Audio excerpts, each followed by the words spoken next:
Welcome back to Expediting Change. I appreciate all the love I've been getting on the podcast. For me, Expediting Change in this podcast was really art for me. It was just me putting information out in the air, and the overwhelming response that I got was completely love. I sincerely appreciate it, and I'm going to continue doing it because we want equity now. The game is in trouble, I've been in my depth for the piece of the puzzle, I got it for real. Still keep me going, I wake up and hustle, you won't see me buckle, I've been in the field. Man of the town, you been in your fields, I'm adjusting this crown. Call me your majesty, either that or your tragedy, we shutting everything down. I've been hot like somebody put a candle on them. Off top, I don't really stand opponents, this mine, the moment is run out. Welcome back to Expediting Change. It's your host, Shamaria Kill James. You know we believe in a positive progression of the culture. My guest today, she has the exact same, actually, she overstands a rising tide raises all ships and the importance of relationships. So today, we're going to get into it. We're not only going to talk about that because you're going to see, I'm not even going to say how far we go back. She might say it, but the point, as you know, in Expediting Change is to pull out these nuggets. So pay attention because ultimately, it's about you getting your bag. Financial education for liberation. This is Expediting Change. Good morning, good afternoon, good evening, fam. How are you? Good stuff. Hi. How you feel? Wonderful. Looking good. No complaints. Won't do us no good. Thank you. Yeah. And man, it's been a while since the last time I laid eyes on you. It's like, hey, wait, Shamari, come to the podcast. I'm there. Lunch. Like, I went talk to you. What? It didn't matter though. I heard you make the call. It's you on the love. other end. It's called love. I'm there. That's love. Let me slide disappointment here. Let me move this Love there. it. Appreciate that. Make time for my people. Appreciate always. that. Introduce yourself before we get into it. So, for those of you who don't know me, I am Shantele Lynette, aka the Brown Bag Lady. I'm the CEO and founder of That Brown Bag Minority Business Directory, Inc. That is a lot that we are going to get into because while it came off real fast, we're going to talk about everything that she's doing. But let's start. I love it. I'm a huge Marvel fan, so I stole a word from them, I believe, but they don't have it trademarked, so I'm good. Origin story. Let's talk about your origin story. Let's talk about first, like who you are, who you be, how you came up to get into the work that you're doing today, because individuals always talk about those negative traumatic experiences in your life, and obviously social emotional, we have to get into that, but there's also nuggets and things that happen in your life that are positive that bring you to full circle the good work that you're doing today. So let's talk your origin story. Absolutely. So for me, I grew up surrounded, honestly, by Black excellence. My grandmother was a teacher's aide. Yeah. My grandfather came up here from Alabama, third grade education, and worked at Bethlehem Steel until he could no longer work there anymore. No doubt. My mom is one of the top executives at the Postal Service, and she's been there for as long as I can remember. Like forever, right? Yeah. And so having these examples around me, these role models, these real models, or as Pac would say, these real models, having those around me set the bar early. You know, my grandmother with the, you're not going to come in here with the slang and all of that. Now I got to go outside. I got to sneak outside to say dag. Right. You know what I mean? And you know, and watching my mom elevate from a carrier. Actually, she was sorting mail. So from a sorter to executive plant manager, those are the things where I said, well, I might not necessarily want to follow in those footsteps in the traditional sense, but that's what I want to be like when I grow up. Work ethic. Absolutely. And so I spent the better part of my adult working career in service, but it was always healthcare related. So I am, oddly enough, accident life insurance licensed. I can adjust auto claim. I can adjust an aviation claim. But all of those things gave me these transferable skills, right? Learning how to deal with people, showing people empathy, being open, aware, inclusive in the work that you do on a day-to-day basis. And I was able to translate that into what I like to refer to as servant leadership. What I do is not purely for my own benefit. It's not really even for my benefit, period, other than seeing the individuals that I'm able to touch with my work flourish. Oh, I love it. I love it. Now, people talk about servant leadership all the time because it's one of them cool things to say. You know what I mean? It's different to actually mean it, live it, feel it, and have productivity with it. So what does it mean to you, and what does it mean for you to be providing servant leadership for real? So for me, servant leadership means that no job is too big or too small for me to put my hands in. So just because I sit with the title of CEO does not mean that I should be too up on my high horse to go sweep floors. For sure. I have literally walked into one of my brown bag businesses, and she said to me, the owner said, I have to close my shop for 3 days because I want to go to New York City and pursue another dream there related to the business. And in my servant leader mind, I said, no, you don't. You have a Square register. I can run it. You have Wi-Fi. I can do all my business. Give me the keys and let me make sure that you don't lose this revenue for the next 3 days. No doubt. Love That's that. what servant leadership So she means doesn't to lose me. that revenue. Right. It has nothing to do with me. That's right. That's her revenue. It's her business. But I have that firm understanding that being a solopreneur in that space, you don't get PTO. That's right. You don't get sick days. That's right. You don't get vacation days. That's right. There's nobody to call to come in on your behalf. So if it is a capacity in which I can provide you that assistance, guess what? I'm there. That's what servant leadership means to me. I'm willing to take off my earrings and my heels and put on sneakers and sweatpants if you need me. Yeah. I am there in the middle of the night if you need to call me and vent because I don't feel quite okay in my space. And it's not like, oh, well, call me during business hours. No, I can hear the need in your voice. Let's talk about it. Absolutely. Absolutely. So it's experiential, and it's just based off your human nature, though. Like, I know you. Yeah, I'm a nurturer. You know what I mean? I'm a nurturer by nature. I know you. So, again, a lot of individuals use that phrase, and while they mean it, and they might be delivering, you know what I mean, servant leadership, leading from the back, supporting other individuals, me knowing you, I know that you're digging in deep. The question, though, how do you get your cup poured into? Because you're pouring into lots of individuals, but you have to be refilled as well. So what does downtime look for you? How do you get refilled? For me, so my downtime is really intentional. Art is my therapy in very various ways. I write poetry, so I do spoken word, and that's my literally and I'm a big proponent of go to therapy, get a therapist, right? Huge champion of that. I take my poetry to my therapist for every session. This is what I was feeling last week. Read her a poem at the starts of our relationship together, and she goes, I understand you so much better now. Love that. After hearing that. For sure. So that's one outlet for me. Music. Yeah. So being able to just hip hop saved my life. No doubt. So, I sit back. I got all my dad's vinyls in my house. I got his 2 Techniques in the house. And my daughter and I, she's 15. We play Find the Sample. That's dope. That's dope. And so, just finding things and ways in which I can disconnect without fully shutting down. For sure. And just really sitting in the quiet. For sure. Being aware. Yeah. Having that awareness that says you need to sit down. Love that. Disconnect without shutting down. Let's pull on that thread, because I think first off, I love that. I think that's the first time I heard it said like that. But let's talk about what that means for you, because that's absolutely big. Let's talk about that. Okay, so for those that don't know, over the course of the past few years, I've had 3 spinal fusion surgeries. I have 1 natural disc left in my neck. So now I have to listen to my body. When my body says sit down, I sit down. No doubt. When my body says don't get up, I don't get up. For sure. But that was a hard lesson. Yeah. And a hard way to learn it. So now it's being okay with the no. Being okay with, I could technically make it work, but should I?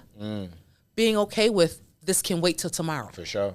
Being okay with I can't be at this event. Absolutely. We start out in the entrepreneurial world with a huge case of FOMO. I need to be at every event. My face needs to be seen everywhere. I need to rub everybody's elbows. I need to shake everybody's hands. Not realizing that in and of itself can lead to a burnout. That's right. You become emotionally spent. That's right. And so now I am learning it's okay to not be seen. Actually, it makes me a little bit more exclusive that I'm not at everything. Love that. Say that again. And at some point I want people to pay me to be in rooms. So that's right. My cousin just said it to me yesterday. Why would somebody pay you to be in a room that you're going to be in already?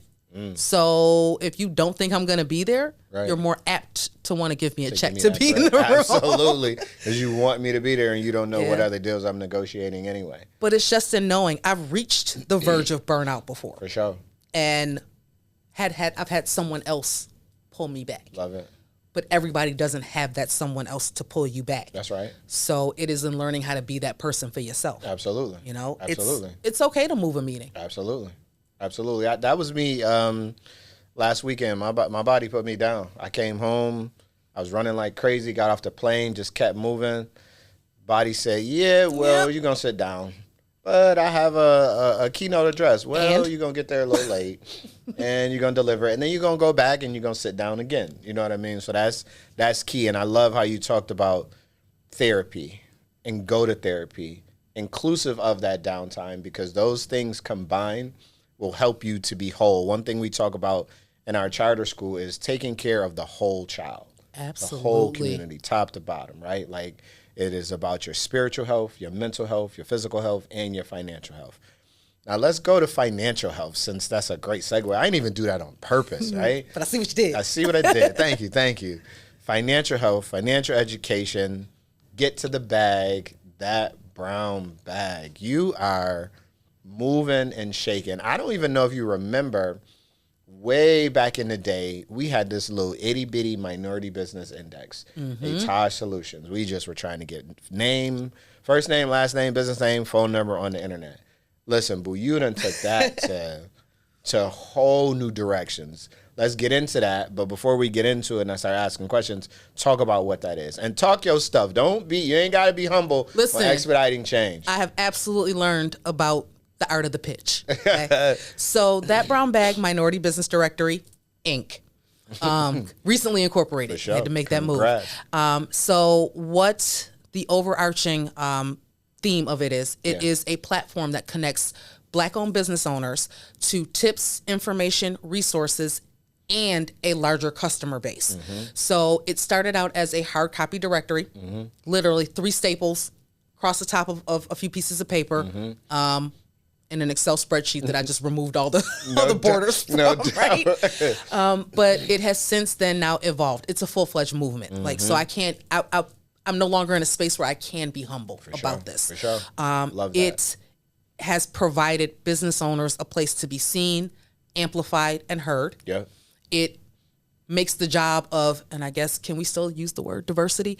It makes the job of the DEI or the procurement rep easier, because I've all but gift wrapped a list of vendors for them. Here you go. And then it has become a full-fledged community of cross-promotion, collaboration. These business owners will get together and throw events together.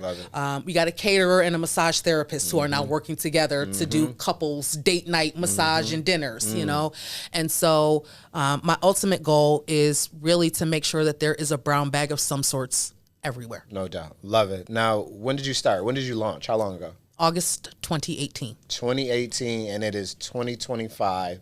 And then tell me, what do you believe is your measures of success from when you launched to now? I want the quantitative, but I also want the feel good too. Sure. So quantitative, it would be by the increase of businesses that are listed within the directory, because that means that the value add is seen, that's right, perceived, and understood. So as long as there are businesses that continue to want to be in the directory, and then there are businesses that want to stay in the directory. I run into people and are like, I need to update my information. Pause. I already did it. You're good on that one. No doubt. When it goes digital, auntie's tired. You don't have to do it yourself. No doubt. But from any other standpoint, it is in the conversations that I get to have with the business owners. Yeah. Oh, I got this contract with Blue Cross and they said they found me through you. Oh, such and such hired me to be a DJ at their event and I know that it came from you. That's the feel good measure of success. Or down to, you get a Princessa Studio and Art Gallery, and she celebrates her 3-year anniversary, and I was there the day she opened the doors of her business. You get, a Loud House, and now they're getting ready to open their 2nd location, and you're like, I was there for the ribbon cutting on their original location. Shout out to their Cajun chicken pasta. Oh my God.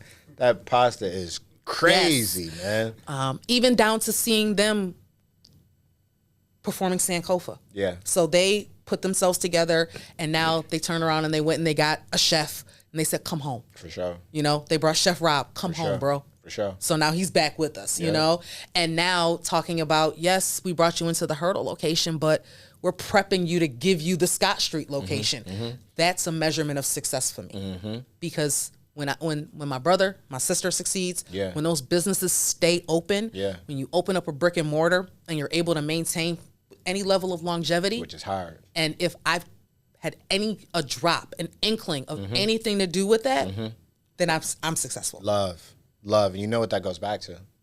Nurture, servant leadership. Because that's really just the love that you're pouring into them just to see them successful, that you're not even necessarily looking for, not necessarily, that you're not receiving a benefit from. As long as they stay open, like as long as Loud House stays open and I can go get me some rum punch, that's my benefit. Yeah. And I mean rum punch at full price as well. No doubt. You know what I'm saying? I don't walk into any of these establishments looking for a discount, a handout, a freebie. Your time, your energy, your efforts, your talents, your products are just as significant to me as the Black business advocate as they should be to your regular everyday consumer. Absolutely. And then let's crosswalk it back to what you said earlier, because this is Expediting Change and we keep it a buck in here. DEI, and the question about DEI, creating our own DEI, because when I grew up, you didn't dare go over to a business. I went to 66 North Park Academy right over there. Those businesses did not look like us. Oh, how the times have changed, right? So we're building our own tables because the Loud House is in North Buffalo, a Black-owned business that is thriving. Across the street from Dashes. Literally. Right. That's big. Yeah. And it's big for them, it's big for you, and it's big for Buffalo. But it's showing how transformation can happen when we all get in the boat together and we row in the same direction. Now, rowing in the same direction don't mean we row in the same direction at the same time all the time, because we're going to disagree every once in a while. Be like, bro, Shamari, put the paddle back. Oh, I forgot. I wanted to go do something real quick on my own. But credit to you, because what you're doing, like you just said, with the massage therapist and the caterer, they didn't think about that until you came along. You got to be proud. I'm celebrating you, Queen. You got to be. I definitely have those moments when I sit back and I'm like, I did that, and being the appropriate balance of pop yo ish and humility. For sure. And it's a thin line. Oh, it is. It's a thin line. It is. I cross it all the time. Yeah, I cross it all the time. I wake up this morning like, okay, so how petty are you gonna be, Drake to Kanye? Like, which one you gonna be today? Exactly. So tell me, I joined that brown bag. And besides the qualitative benefit, what are the benefits for me as a business? Why should I join? Well, in addition to becoming a part of a tribe, no doubt, a business community, for sure. Because for those who aren't into entrepreneurship, they have no idea how lonely entrepreneurship is. So, in addition to being connected to a tribe of like-minded individuals, I've done things like trainings. Webinars, seminars, connected to a lot of the CDFI, so the unconventional lending institutions. Just recently finished a campaign where anyone who came through me got a free year of accreditation through the Better Business Bureau. Dope. So I leveraged my connections to be able to pass those benefits onto the brown bag business owners. Absolutely. In addition to, they say, wake up, don't go straight to social media. I'm a rebel. So I do. But I wake up, I open my eyes, I open up Instagram, and I hit repost. Repost. Yeah. Repost. Yeah. Because now my 10,000 followers can now see your business. Yeah. And possibly they may have never made it to your page. That's right. Were it not for this particular outlet. Absolutely. And so that's one of the biggest benefits. And then I get RFPs. I get, proposals that come from various organizations. For sure. They come through me and they say, can you pass this along For sure. to who you might think a good For fit sure. is? For sure. And so there's already this built-in trust factor that if it comes through or from me, then they have some form of legitimacy. Yeah. So I'm like the Better Business Bureau of Black-owned business. I was about to say, man, I'm not even going to charge you for it. That brown bag certification. Listen, a micro credential. You know what I mean? But let's talk expansion. So you mentioned earlier, you said that brown bag all over the country, all over the world. Let's go. So you don't got to give away no trade secrets or no things you're working on in the background, but what does that look like for you? What you planning? What's up? What's next? So right now, the directory itself is hard copy. Yep. It's a printed publication. Yep. So shout out to Crown Media LLC, Dorian Kirkwood. He is currently taking all of this data and making it digital. For sure. So that increases accessibility. What we're going to do is basically a twofold platform. One for the individual consumer. So you yourself, I want to go, I need to find me a jacket. Let me find me a boutique or a shop that's Black owned. You have access. But then on the larger scale side is, I'm going to sell this portal to corporations. No doubt. So I'm going to walk into your M&T banks, your ECMCs, and say, right. let me talk to your purchasing rep. I got a tool that's going to make your job easier. For sure. We've got these grants that have these 30% requirements in them. Yep. You have these federal funding that requires that you either utilize X amount of minority-owned businesses. Yep. And we were in a meeting yesterday and someone said we give away waivers because the business owners, the large companies said we can't find. Right. You don't have an excuse You anymore. already. Absolutely. It's a wrap. It's I'm a bringing wrap it to on you. that excuse. I'm bringing it to you. Like, I really want to reduce the number of waivers that come through for MWBE contracts For sure. down to damn near zero. For sure. If I can. And what a lot of times happens is because a lot of these reps are using strictly the MWBE listing, Yep. they miss out on a good population of vendor opportunities. For sure. If the contract doesn't require that it be a certified business, Yeah. you're missing out on this huge landscape. Absolutely. Because that's the only tool you have Right. to find these business owners. Right. So my portal will include certified and non-certified. Dope. They'll be designated. You'll be able to filter down if it has to be an MWBE. Yeah. You'll be able to filter that down. But prime example, the New York Power Authority. If they have a one-off event, they don't have to use an MWBE certified business. No doubt. But they like to use minority-owned businesses. Yeah. Well, I get the phone call a lot that says, do you have any caterers? They don't have to be certified. Do you have a balloon person? For sure. Don't have to be certified. For sure. We just want them to be Black. Just bring him in. So it's bridging that gap. Yep. And then on the business owner side, we're going to be pairing them up with different organizations and institutions to get them to being certified. That's love. I want it to be where they are so inundated with our applications that are actually minority-owned businesses, not the, hey, wifey, go put this business in sure. your name so that you For can sure. get the WBE For sure. certification. No, Yeah. legitimately us. For sure. And then to make sure that we are adequately prepared to take on these contracts. Absolutely, because it's going to be volume. Right. Because it's one thing to say, yeah, I'm certified. You make cookies. Yeah, I'm certified, but I can only make cookies in batches of 100. Right. And the Buffalo Bills Stadium calls you and says we need 6,000 cookies. That's right. So how do we also work on capacity building? Great point. In Love the it. interim as well. Love it. Great point. So Love it. Love it. I don't like to set people up to fail. No doubt. Absolutely. and sometimes them testing the theory, testing your capacity and your capability is to say, I told you so. You know what I'm saying? I'm going to give you this contract, but I know you can't handle this contract. So then I can tell everybody. Well, that we you don't tried. make this we tried, but we can't do it. On that same note, back to this DEI, you're a CEO with vision. How you feel about this current state economy? How you feel about the things that 47 are putting out? How you feel is actually not even the right question, because let's say who cares how we feel? Right. Feelings aside. Feelings aside.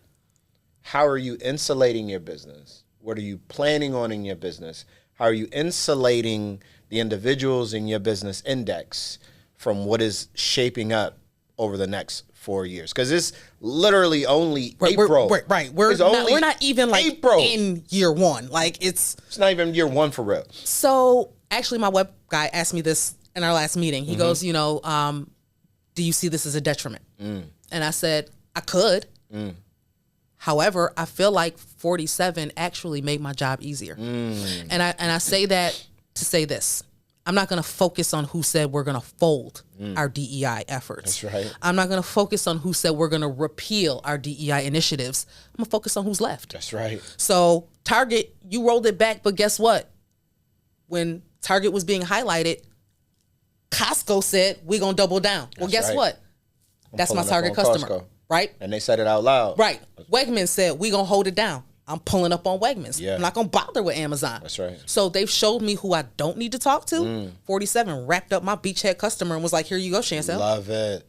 Love it. I love that. He put a bow on it for me. Thanks, Trumpy. Appreciate you, bro. Right. That's love. And so it is now it saves me a lot of market research, which also saves me time, which means now it puts me into a space where I can activate faster to be able to make sure that I insulate the business owners that I'm serving. For sure. That's dope.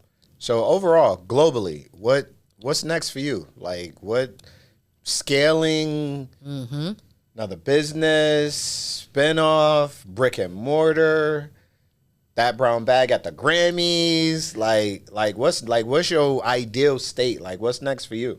So, in a perfect utopian world, there will be a brown bag of some sorts in every urban landscape across the United States. Let's go. Whether working in tandem with an already existing entity. Prime example, Houston has a black book already. Yeah.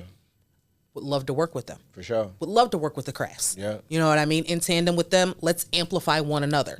But finding a me in other urban landscapes and activating them.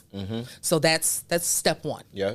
And then that will allow me to take a step back because while I'm working actively in the business, not necessarily being afforded enough time and space to work on the business. I knew you were going there. I like I'm gonna let you finish that point, but right after you finish that point, so I don't have to ask the question, just go right into saying more about what that means. Yes. Good point. Yep. And so getting to that space where I can take a step back. Yep. Not necessarily have to be the face because literally everywhere I go, I hear, oh, it's the brown bag lady. Yes, it's me. Hello. It grinds my daughter's gears tremendously. She's like, oh, we can't go nowhere. Understood. No. Like, Mom. Yeah, right. But then to be able to really start to, I want to travel and have conversations about why continuing to buy black and support black-owned business is so important. For sure. Slavery's over. No, it's not. For sure. Jim Crow's over. No, it's not. They just got craftier with it. Just shifted. So as long as there's a need for me, Yep. I really want to be able to educate people on why this is a smart economic choice. Yep. Why this contributes to your corporate social responsibility. That's right. And why it's just a good look. Yep. And so that's really like what the end game is for me to just be able to go around the room advocating for minority-owned business. Love it. I want to walk around and be the Angela Davis of black business, like out here. Absolutely. And again, to answer that follow-up question, if a CEO or a founder is required to be hands-on day-to-day, every day, and I mean required, because I'm going to do it anyway because that's my baby. But if they're required to do it, then they don't have adequate systems in place, right? And so while you are head down, boots to the ground, grinding it out next to your employees, everything else related to the business is now lacking because you're not giving it attention. Absolutely. So you are working in your business. That's right. You are a caterer. You're cooking. That's right. You're cleaning. That's right. You're out there with your staff. That's right. Well, then who's focusing on your marketing? That's right. Who's handling you finding funding? That's right. Who's handling this? That's now lacking. That's the on your business part. So I want to spend a majority of my time working on my business to enrich it. Yep. To allow those who are working in it on my behalf. That's right. To have a nice, easy ride to do so. Love it. Love it. And I love the explanation. The one thing I'm going to challenge you, put a challenge out there. I believe because it changes so fast, the dollar in the black community only changes hands for 12 hours. It went up. It's 16. Okay, 16. That's still not enough. I said, I'm going to challenge you, and then she corrected me, said, hey, it's 16. Let's go. The challenge, though, because in some communities, it's 24 days. Mm-hmm.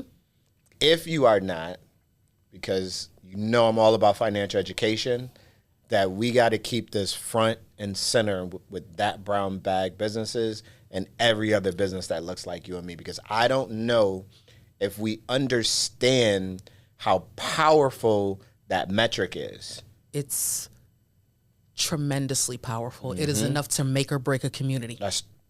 And making or breaking a community is making or breaking the businesses in that community. Don't take my dollar and then take it elsewhere. And that's what we do when we walk into the Targets, the Walmarts. And don't get me wrong, I absolutely understand people say, oh, well, it costs more to go with a smaller black-owned business. And I say, well, think about the difference in capacity of the business. For sure. Walmart, they have it. It's in bulk. They have the capacity. So maybe while your Rada Bakes might not have it, and shout out to Rada Bakes, but if you continue to patronize them, let's get them to the point where you're paying Walmart prices for Rada Bakes. Because as long as you don't go to them, they're paying more. They're paying more for their supplies. They're paying more for their overhead. You know, Walmart can get it at 30 cents a chocolate chip, whereas Rada's paying $1 a chip. Right. But let's help them increase their capacity. That's right. Love it. That's my challenge to you on that brown bag. And that brown bag businesses, and definitely when I see your daughter, I'm be like, that's that brown bag lady, just because. So very last question for you. Love to bring my guests on. You know, I keep it real, keep it a buck. You know my personality. You know me since we go way back. Yeah. Way. We were just like aging the kids. Exactly. I'm like, my son's about to be 27, and you were around before he was a thought. Right. Like way back. And then the key, even though I was about to ask the last question, the key for me in all of that is maintaining the connection. And like you said, you called, picked up, and let's get it.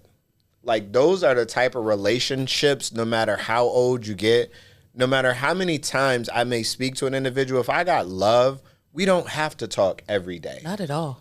But if you call me and you need me, you say, Shamari, I need Black Chamber of Commerce, Black Chamber of Commerce in D.C.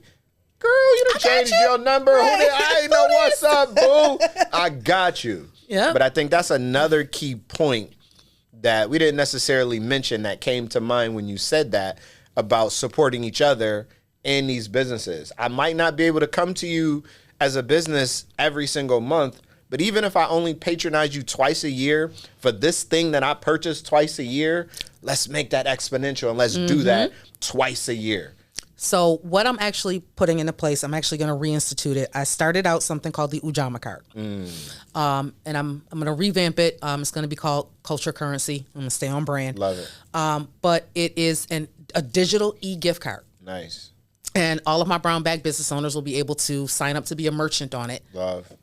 This digital e-gift card can only be used with the businesses on the list that are signed up. So we're talking about a gift card that can only be used with Black-owned businesses. Nice. So that is I might not be able to support you on a daily basis, but you know what? I'm going to buy an e-gift card, and I'm going to give it to somebody who will use it. It's black currency. Right. Love it. So, there's small ways that we can support one another. Yeah. And maintain these relationships. And all of them aren't monetary. For sure. A like, a share, a follow, a word of mouth. If someone is saying something bad about an institution that you've never had a bad experience at, stopping them. For sure. That's culture currency. For sure. Yo, you're not about to talk about my restaurant like that. For sure. Did you talk to the owners?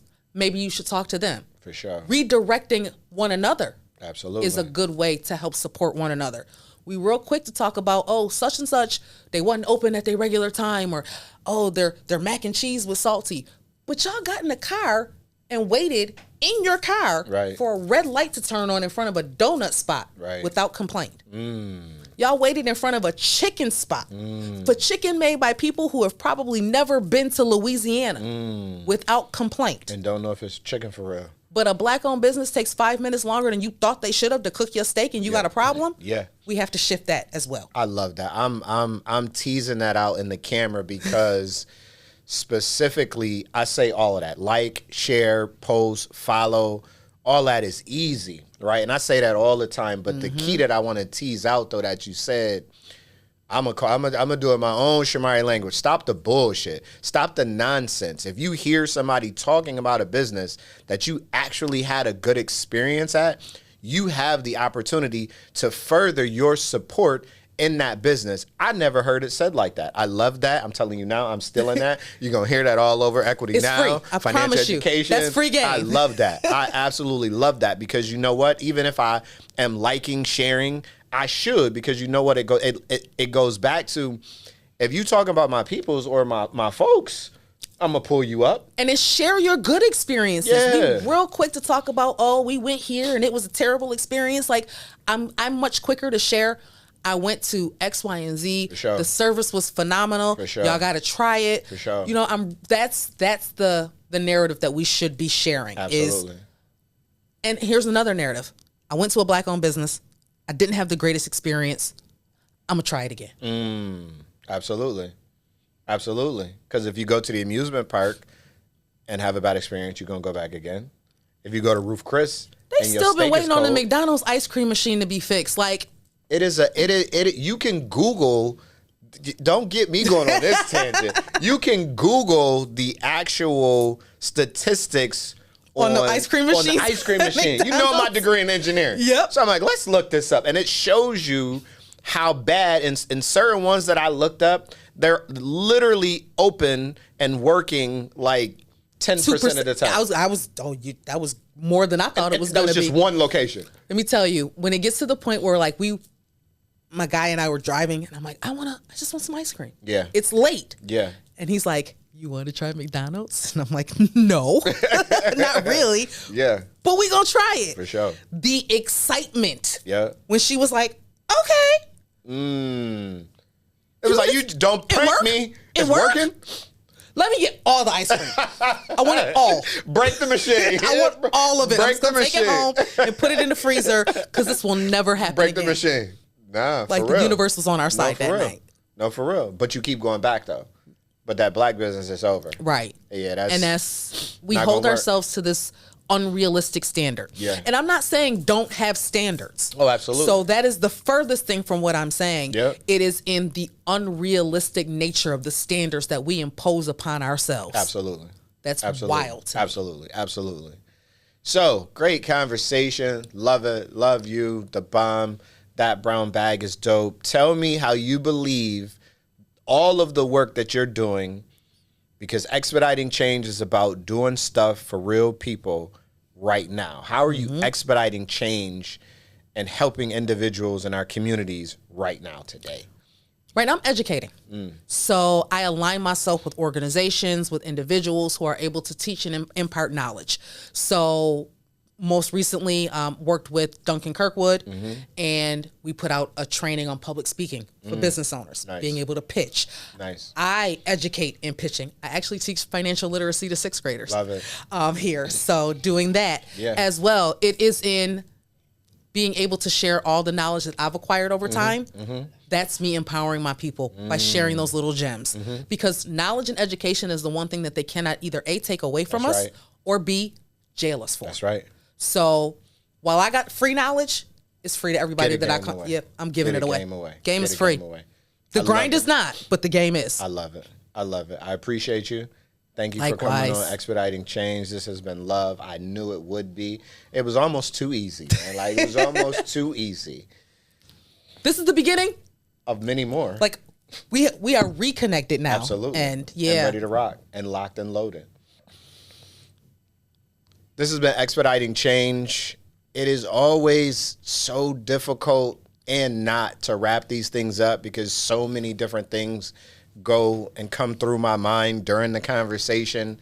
Y'all know I don't have no script. I do this. I'm one take Mari.